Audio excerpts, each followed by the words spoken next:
जी बिस्मिल्लाहिर्रहमानिर्रहीम।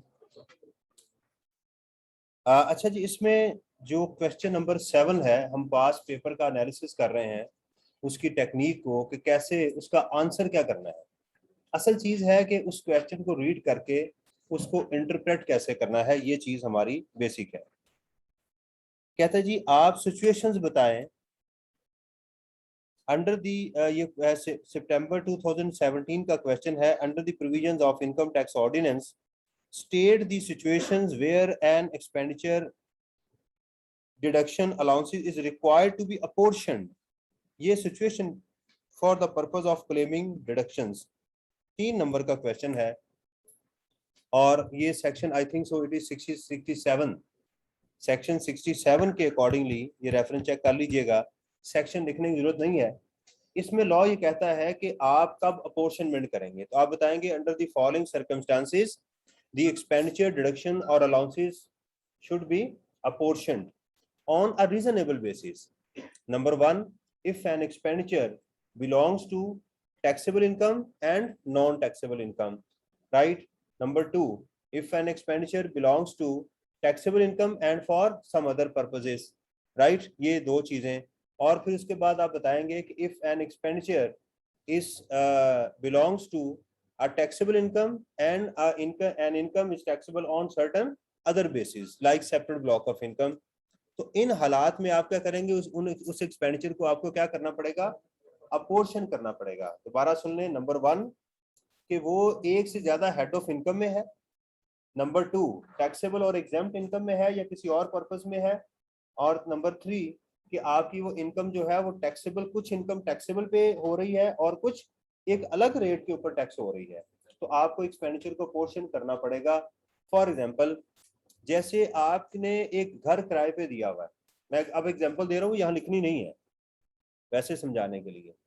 एक घर आपने किराए पे दिया हुआ है, उसका रेंट भी आ रहा है और उसकी यूटिलिटीज के पैसे भी आपको मिल रहे हैं, तो इसकी एक इनकम आपकी जा रही है इनकम फ्रॉम प्रॉपर्टी में, और दूसरी इनकम कहाँ पर जा रही है, इनकम फ्रॉम अदर सोर्सेज में। तो उसके कुछ एक्सपेंसेस हैं जो कॉमन है, तो आपको क्या करना पड़ेगा, उनको अपोर्शनमेंट करना पड़ेगी। Explain apportionment of expenditure, deduction or allowances as specified in income tax ordinance. वही चीज है। List the situations referred to in income tax ordinance where an expenditure deduction or allowances is required to be apportioned. दोबारा apportion वाला ही बार बार इसमें आ रहे हैं, तो चलें हम इससे नेक्स्ट जो चैप्टर है उसको देखते हैं।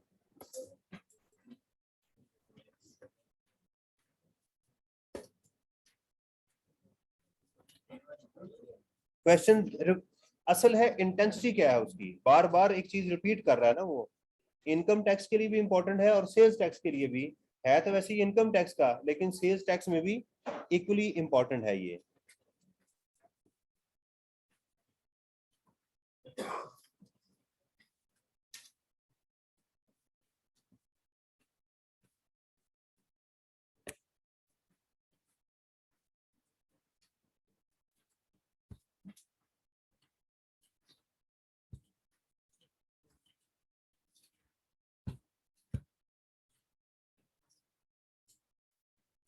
क्वेश्चन ये जी हमारा चैप्टर नंबर 12 है। चैप्टर नंबर 12 को हम देख रहे हैं।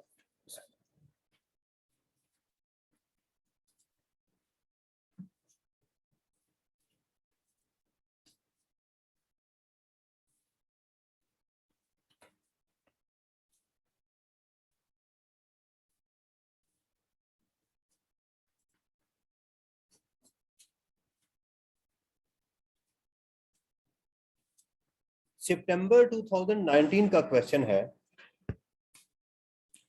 अच्छा, इस चैप्टर में ये बात होने लगी है अब डिप्रिसिएशन अमोर्टाइजेशन। हमारा जो सेक्शन है, पहले मैं आपको बता दूं, सेक्शन हमारे 22, सेक्शन 23, सेक्शन 24, सेक्शन 20, यानी ये दोनों सेक्शन किसके हैं, डिप्रिसिएशन के, और ये दोनों सेक्शन अमोर्टाइजेशन के। तो हल्का सा पहले मैं इंट्रोड्यूस आपको करवा दूं कि टैक्स ईयर 2021 और ऑनवर्ड इसके बाद डिप्रिसिएशन के रूल्स क्या है। आप जो एसेट भी परचेज करेंगे ऑन 1 जुलाई 2020 या उसके बाद, आपको इस साल या उससे अगले साल परचेज करने के ऊपर जो भी डिप्रिसिएशन होगी उसका 50% अलाउ होगा। और जब उस एसेट को आप डिस्पोज ऑफ करेंगे जिस साल, उस साल अगेन आपको 50% उस पर डिप्रिसिएशन मिल जाएगी। लेकिन जो एसेट आपके ब्रॉड फॉरवर्ड होके आ रहे हैं उनकी जो रिटर्न डाउन वैल्यू होगी उसकी आप 100% डिप्रिसिएशन चार्ज करेंगे। जो भी रेट है उसका, लेट्स सपोज के 15% है तो उसकी 100% डिप्रिसिएशन आपको मिलेगी। ये जो ब्रॉड फॉरवर्ड एसेट्स आ रहे हैं, और जो आपके ब्रॉड फॉरवर्ड एसेट्स आ रहे हैं और उनकी डिस्पोजल होगी, यानी वो कब से आ रहे हैं, 1 जुलाई 2020 से पहले, उनके ऊपर आपको कोई डिप्रिसिएशन नहीं मिलेगी। ये चीजें बेसिक है। हमारी जो डिप्रिसिएशन है वो रिटर्न डाउन वैल्यू बेसिस पे होगी, और अगर उसके ऊपर इनिशियल अलाउंस है तो पहले आप माइनस करेंगे। और इस वक्त जो इनिशियल अलाउंस है वो सिर्फ किसके ऊपर है, एक प्लांट और मशीनरी के ऊपर जो फर्स्ट टाइम पाकिस्तान में यूज होगी, और उसका इनिशियल अलाउंस कितना है, 25%। यहाँ एक देखिएगा कि जो खालिद साहब का पॉइंट ऑफ व्यू है वो मैं आपको एक्सप्लेन कर दूं। खालिद साहब ये कहते हैं कि प्लांट और मशीनरी से मुराद कंप्यूटर भी है, व्हीकल भी है, क्योंकि ये मशीनरी है ना, है तो मशीनरी, वो इसको मशीनरी कहते हैं, और वो कहते हैं इसके ऊपर भी इनिशियल अलाउंस मिलना चाहिए। फिलहाल कोई अभी प्रेसिडेंट अवेलेबल हमारे पास नहीं है, तो इसलिए मेरे मुताबिक तो हमें सिर्फ प्लांट और मशीनरी के ऊपर ही इनिशियल अलाउंस लेना चाहिए। ये बात समझ आ गई। अब सवाल ये है कि जो प्लांट और मशीनरी है, क्या उसके ऊपर भी 50% करेंगे उसका पहले साल? The answer is no. ये 50% वाला इनिशियल अलाउंस के ऊपर रूल नहीं है। आपने इनिशियल अलाउंस पूरे का पूरा ही लेना है। और किस मशीनरी के ऊपर? जो फर्स्ट टाइम पाकिस्तान में यूज हो। बिल्डिंग के ऊपर नहीं लेना, कंप्यूटर के ऊपर नहीं लेना, किसी चीज के ऊपर भी आपने इनिशियल अलाउंस इस दफा कैलकुलेट नहीं करना। ये बात आपने जहन में रखनी है, और उसके बाद आपने ये कैलकुलेट करनी है। उसके बाद इसके ऊपर हमने जो बात की प्लांट एंड मशीनरी के बाद, हमने कहा कि पहले हम जो है वो उसको रिटर्न डाउन वैल्यू में से इनिशियल अलाउंस माइनस करेंगे अगर है, फिर डिप्रिसिएशन चार्ज करेंगे। अगर एसेट्स कुछ ब्रॉड फॉरवर्ड होके आ रहे हैं और कुछ इस साल के हैं, तो क्या करना पड़ेगा आपको, अलग अलग कर लें उनको, ताकि एग्जाम में कंफ्यूजन क्रिएट ना हो। एग्जाम में डिप्रिसिएशन कैलकुलेट करने का जो बेहतरीन फॉर्मेट है वो ये है कि आप सबसे पहले यहां लिखें एसेट्स, जैसे बिल्डिंग है, प्लांट है आपके पास, कार है, जो भी है, फर्नीचर है, और इसका यहां पर ओपनिंग बैलेंस रिटर्न डाउन का लिखिए। इसमें से आप लेस करें पहले इनिशियल अलाउंस, ठीक है, प्लांट में से सिर्फ। उसके बाद इसमें से आप लेस कर दें डिस्पोजल्स, और इसमें ऐड कर दें जो एडिशंस हैं, ठीक। इसके बाद यहां से आप डिप्रिसिएशन ये चार्ज करना शुरू करें ताकि क्वेश्चन आसान हो जाए, ठीक है। लेकिन मैंने कहा एहतियात करें कि अगर क्वेश्चन में कुछ एसेट्स जो हैं जिन पे 50% की डिप्रिसिएशन मिलनी है उनकी अलग कर लें और नॉर्मल को अलग कर लें। लेकिन अगर आप समझते हैं सिर्फ 2-3 एसेट हैं और मैं हैंडल कर सकता हूं, तो आप बेशक इकट्ठे एडिशन को अलग कर लें। फर्क उसमें ये होगा कि जब आप एडिशन के ऊपर डिप्रिसिएशन कैलकुलेट करेंगे तो फिर यहाँ आपको अलग इन एसेट्स के ऊपर अलग करनी पड़ेगी और इनके ऊपर बाकी के ऊपर अलग करनी पड़ेगी। दूसरा तरीका ये हो सकता है कि आप पहले ब्रॉड फॉरवर्ड को कैलकुलेट कर लें, जब सारे कैलकुलेट हो जाएं नीचे एडिशन की अलग से डिप्रिसिएशन उसमें ऐड कर दें ताकि जिंदगी आसान हो जाए। ये बात समझ आ गई है। उसके बाद इसमें जो डिस्पोजल है उसका एक बेसिक फार्मूला तो यही बनता है आपका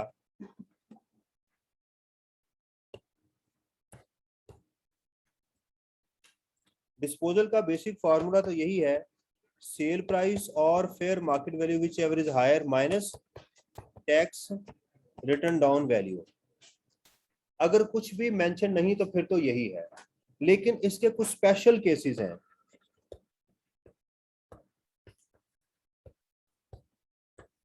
उसमें सबसे पहले है आप partial use of an asset. अगर कोई एसेट पार्शियल यूज होगा तो उसका फॉर्मूला सुनिएगा क्या होगा, वो होगा सेल प्राइस और फिर market value whichever is higher minus tax written down value, और इसमें आप ऐड कर देंगे डिप्रिसिएशन नॉट अलाउड।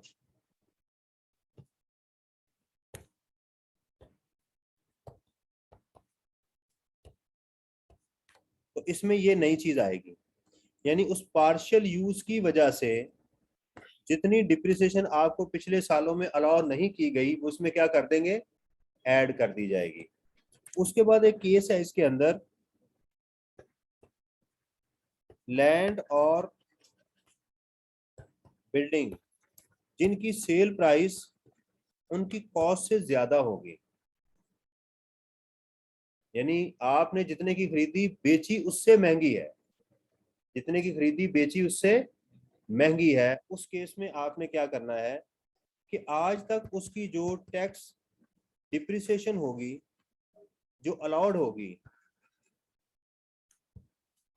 वही उसका गेन होगा।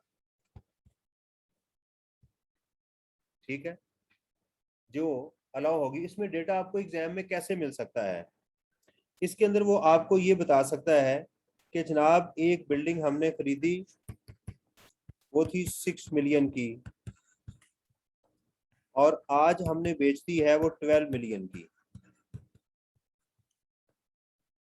ठीक है, उसकी अकाउंटिंग रिटर्न डाउन वैल्यू जो है वो इस वक्त वो है 3.4 मिलियन, मैं एज्यूम कर रहा हूं, और उसकी जो टैक्स रिटर्न डाउन वैल्यू है वो है फॉर एग्जांपल कि 4.2 मिलियन। ठीक है, ये उस बता के खामोश हो गया। गेन कैलकुलेट करना है, तो हमारा सबसे पहले क्या था कि हमने कहा कि ये स्पेशल केस है। जैसे स्पेशल केस आ गया तो हमने क्या कंप्यूट करना है, आज तक जितनी डिप्रिसिएशन इसको टैक्स डिप्रिसिएशन मिली है वो वाली, और उसका फॉर्मूला क्या होता है, cost minus tax written down value. कितनी है वो, 1.8। तो आप क्या करेंगे, उसका गेन कैसे कैलकुलेट करेंगे, is equal to cost minus tax written down value which is, तो आप ये एग्जाम में बता देंगे।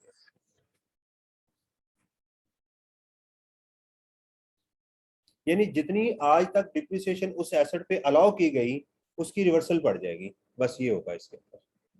और इसी तरह ये सेम चीज किसमें होगी, ये नोट कर लें।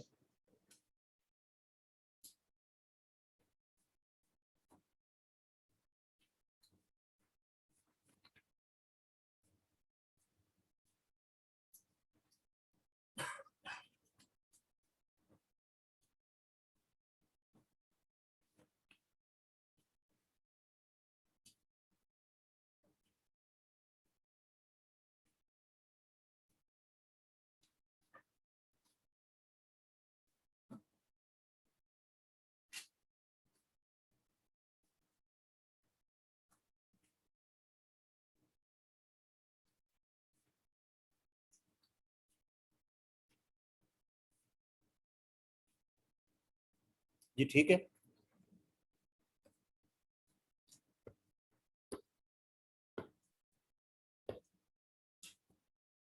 अच्छा, अब ये एक और केस भी है जिसमें सेम यही रूल अप्लाई होगा, वो है आपका export of depreciable asset.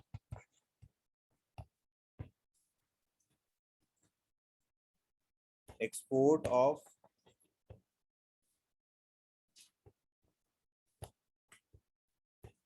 Depreciable assets. उसमें भी यही होगा कि आज तक आपका जितना उसका टैक्स डिप्रिसिएशन अलाउ होगी वो आपका टैक्स गेन बन जाएगा। एक इसमें स्पेशल केस है, vehicle not plying for higher.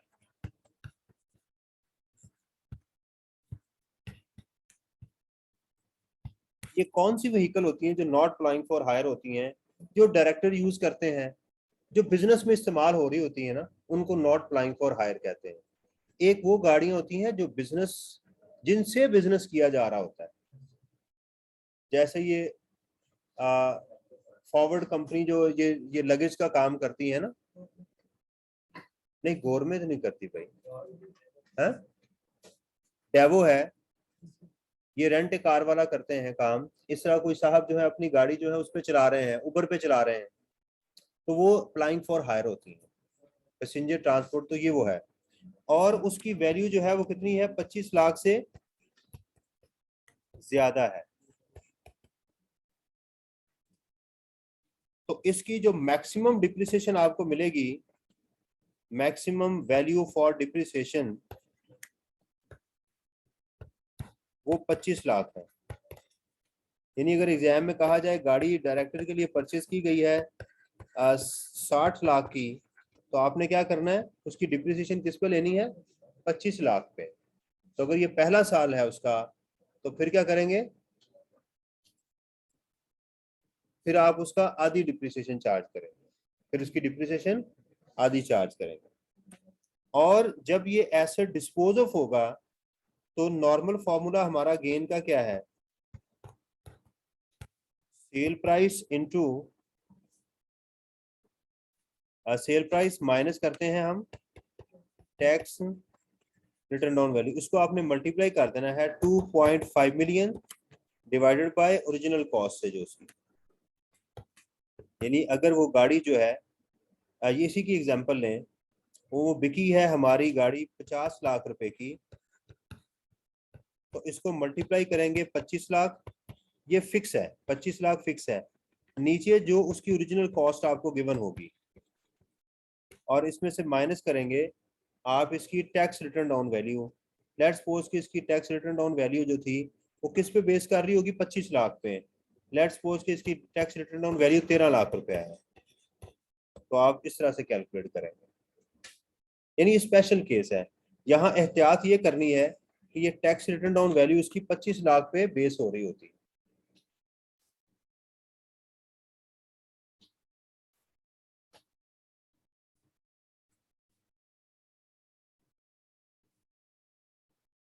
ज्यादा बारीक हो गया।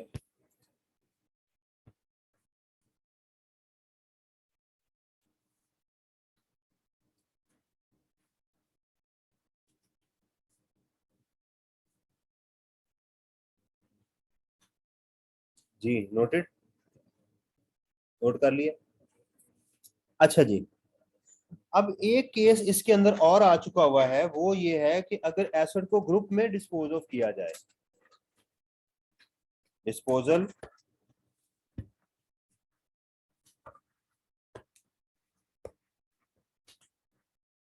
एंड एक्विजिशन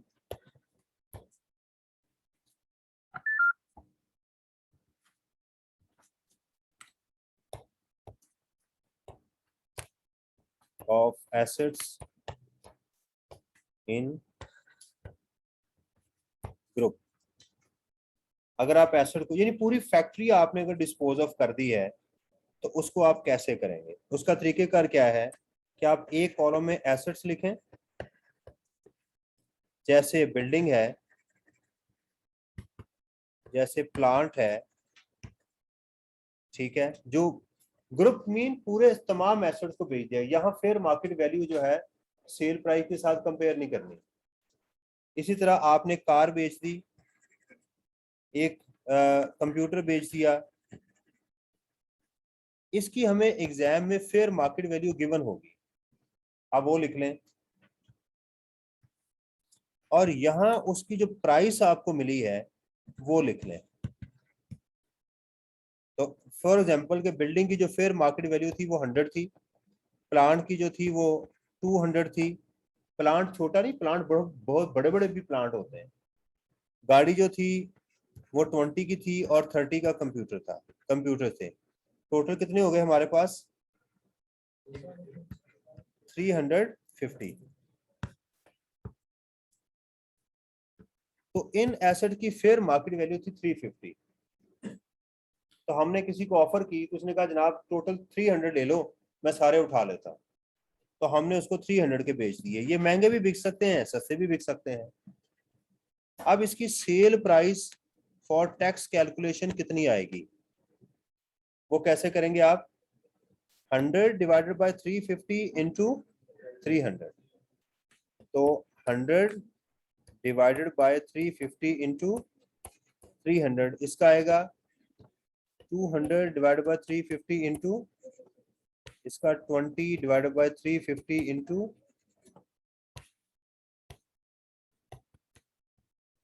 जी 86, 171, 17,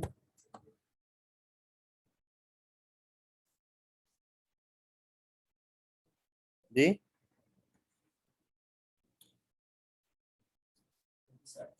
20। ये देखिएगा, ये इनको पूरा ये जीरो होना चाहिए, ये जी 26 पूरे हो गए, ये 300। ये सेल प्राइस आ गई। इसमें से आपने क्या करना है, माइनस कर देनी है इसकी टैक्स रिटर्न डाउन वैल्यू, तो इनका गेन आ जाएगा। यानी अगर आप एसेट्स को ग्रुप में डिस्पोज ऑफ करेंगे तो उसकी सेल प्राइस आपको फिर इस फॉर्मूला से कैलकुलेट करनी पड़ेगी, और हर एक की एसेट की उसकी tax written down value minus कर दें। जो भी उसके रूल्स हैं, अगर स्पेशल है तो स्पेशल रूल्स के मुताबिक आप कैलकुलेट कर लें। अच्छा, ये एग्जाम में 2 दफा क्वेश्चन आ चुका हुआ है पेंटिंग के रिगार्डिंग। मैं उसकी कैलकुलेशन जरा आपको करके दिखाता हूँ आपको। पेंटिंग, पेंटिंग क्या चीज है? कैपिटल एसेट, जिसपे गेन तो हो सकता है, लॉस नहीं हो सकता। शाबाश, हाँ जी। उसने कहा कि उसने 2 पेंटिंग परचेज की थी। एक की कॉस्ट थी 5 लाख रुपया, ये पेंटिंग 1 है, मैं डेटा ले रहा हूं। और दूसरी पेंटिंग उसने जो परचेज की थी वो की थी 8 लाख रुपए की।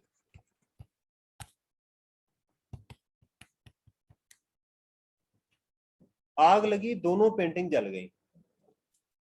लगा दी गई या लग गई, दोनों पेंटिंग क्या हुई, पेंटिंग जल गई। और उसको इंश्योरेंस क्लेम मिल गया, ठीक है। कितनी की है ये? 8 और 5 13 लाख की, 10 लाख रुपए की इंश्योरेंस थी वो, ये इनको मिल गया। अच्छा, अब सवाल ये पैदा होता है कि क्या हम इन दोनों की इसको माइनस कर दें या ना करें? दोनों को इसमें से माइनस करें या ना करें? क्योंकि यहाँ कॉन्सेप्ट बन रहा है एसिड की ग्रुप में डिस्पोजल हुई है, दोनों एसिड के हमें एक ही पैसे मिले, इसलिए लिहाजा हम नॉर्मली ये नहीं कर सकते कि यहाँ हम 13 और इसमें से हम 1 मिलियन को माइनस कर दें और कहें कि लो जी बात खत्म हो गई। ठीक है, एग्जामिनर हमें बताता है कि आज इनकी जो फेयर मार्केट वैल्यू है, वो जो पेंटिंग 2 है उसकी फेयर मार्केट वैल्यू थी हमारी 1 मिलियन और इसकी थी 800,000। यानी आज अगर वो पेंटिंग बिकती तो इतने की बिकनी थी। वो आपसे कहता है इसका गेन और लॉस कैलकुलेट करें। क्या कहता है? इसका गेन और लॉस कैलकुलेट करें। देखें जी, तो हम क्या करेंगे, दोनों पेंटिंग को लिखेंगे यहां पर,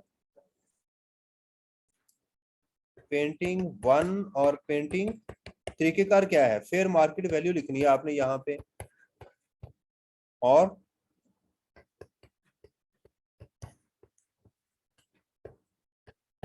तो 1.8 मिलियन। उसके पैसे मिले कितने दोनों के, वो है 1 मिलियन। ठीक है, अब जरा कीजिएगा इनकी सेल प्राइस। ये एफएमवी आ गई और ये उनकी सेल प्राइस। क्या करेंगे, this divided by this multiplied by this. तो बताइएगा क्या आ रहा है यहाँ?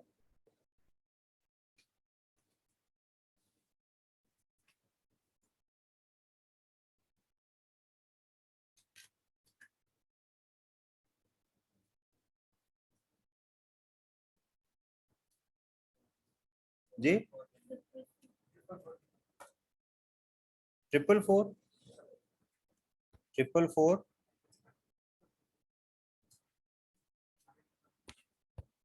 000। यानी आपने 4 से बाज नहीं आना, ये कह रहे हैं।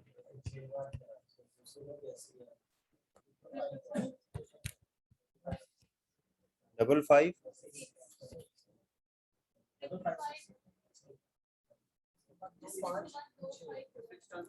अच्छा और 6 ये है। अच्छा जी, अब देखिएगा कि हमारे पास अगर हम इसकी कॉस्ट बना लें 4 लाख रुपए, मैं थोड़ा सा सिचुएशन चेंज करने लगा हूं।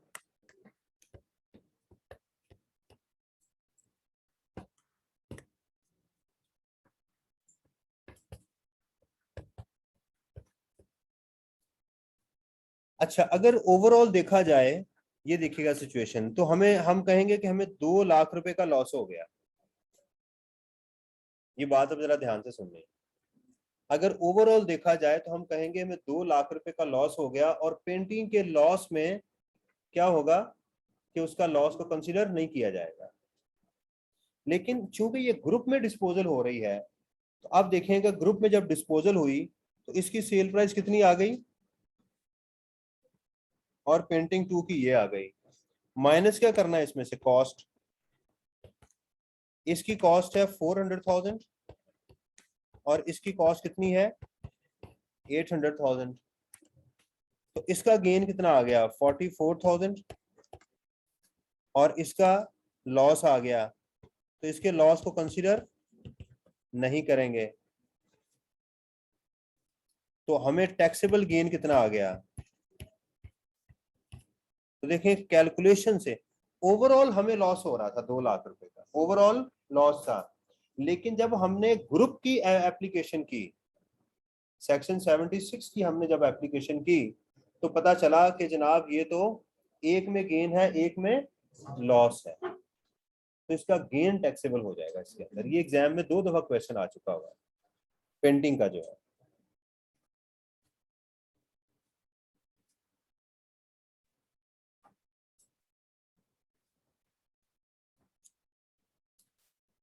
तो इंशाल्लाह कल फिर हम, आज हमारा टाइम खत्म हो गया है, कल हम इसके क्वेश्चंस को करेंगे, क्योंकि बहुत रिपीटेडली इस चैप्टर के क्वेश्चंस एग्जाम में आते हैं, राइट।